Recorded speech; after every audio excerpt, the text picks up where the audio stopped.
Hello, friends. The Recently there have been a number of questions regarding the purpose of the spiritual crisis.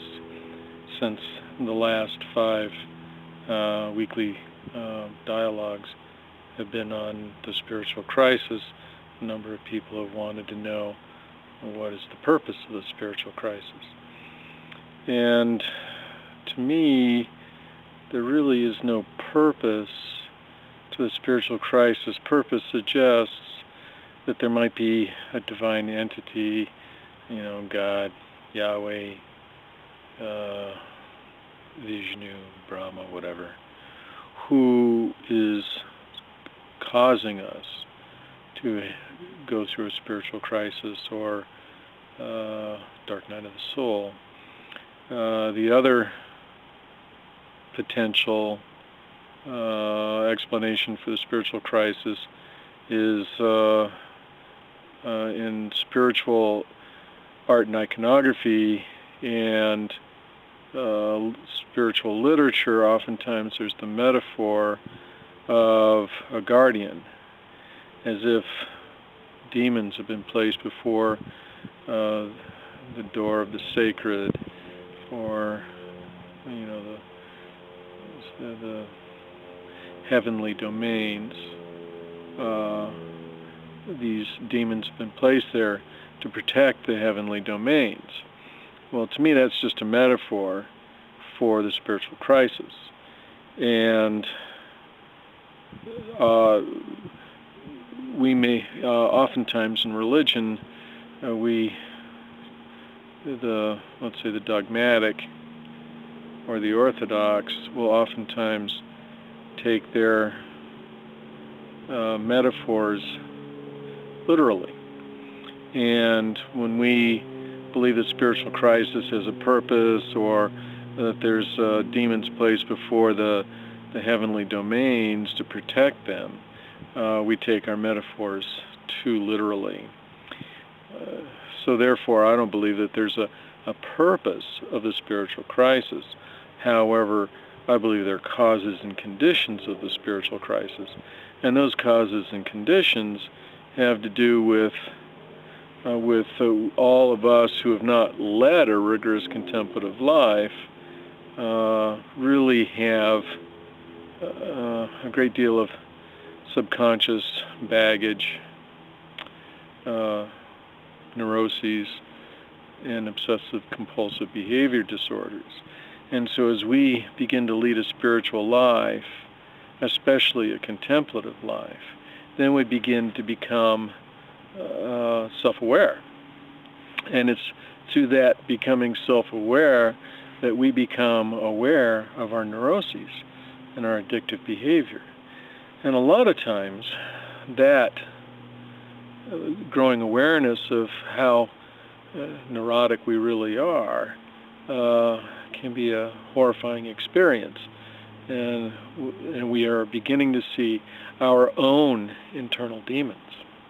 So it's not that there's an evil one, Shiva or the devil, or whatever terminology you want to use, that's placed the demons or obstacles in our path to spiritual awakening. It's seeing our own neuroses in our subconscious. And arguably, sometimes our subconscious manifests personifications of our own internal evil, so that we see those our neuroses acted out in our out-of-body experiences and in our dream state, so that we actually see demons, but those demons really are just a reflection of our own neuroses. Now, arguably, there are hell planes, and when we begin to travel out of body, we might, descend into a hell plane, not because of our own fault, but it's partly that's just par for the course for traveling out of body. Excuse me. And certainly a part of those hellish experiences while out of body excuse me, are a reflection sometimes of our own neuroses. So as we become self-aware, and as we move through the trajectory of the spiritual experience through those 8 stages of contemplation, or samadhi, as Patanjali and the Buddha would have called it, we oftentimes have to revisit our neuroses because we're not done with it yet. Until we're done with it, we'll continue to see our dark, the dark subconscious of our psyche.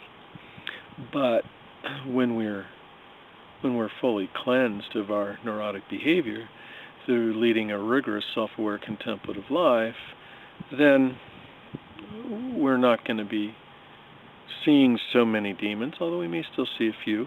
And remember, part of being a mystic is that when we're done with working our own baggage, well, we may still travel out of body, may still go to hellish planes, but at that point, we're helping disembodied spirits who are in those hell planes. And of course, you'll know when you get there, because you'll be there to help heal, those who are so deeply wounded that they've projected themselves into a hellish plane, either in their dream state or when they leave the body when they've died. So friends, it's not so much that the spiritual crisis has a purpose, but it certainly has a reason, and that reason is our causes and conditions, and those causes and conditions are our own addictive behavior, our own unpacked psyche. So work diligently on yourselves. Work through your neuroses. Work through your obsessive and compulsive behavior disorders. And then you'll be free of at least revisiting your own hell. Thank you, friends.